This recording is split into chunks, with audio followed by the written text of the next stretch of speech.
Ils sont partis ce matin à 10 h de jouer les tours, direction Blois, Orléans, puis Paris. Une partie des participants au convoi de la liberté venus du sud-ouest de la France ont fait une escale la nuit dernière dans la métropole tourangelle. Des voitures, des camions ou des camping-cars. Sur place, d'anciens gilets jaunes, des retraités, des antipasses ou tout simplement des citoyens lambda qui ont du mal à boucler les fins de mois. Tristan Ricli a passé une partie de la nuit avec eux. Regardez.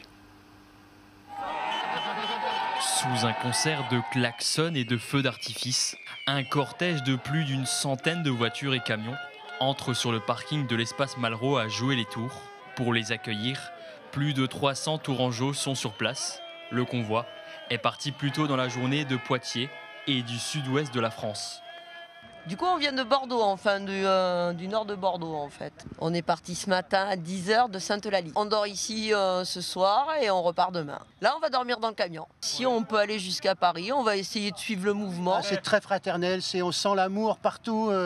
Les gens nous applaudissent, ils nous disent merci. Ils nous apportent plein de victuailles. Ils voient en nous un espoir de changer. L'ambiance est détendue, conviviale, sur un fond de colère sourde. Liberté, liberté, Ces gilets jaunes, antipasses ou simples citoyens demandent la fin du pass vaccinal et dénoncent la perte du pouvoir d'achat liée aux inflations. Le fait de ne plus avoir de liberté avec tout ce que instaure le gouvernement en parlant des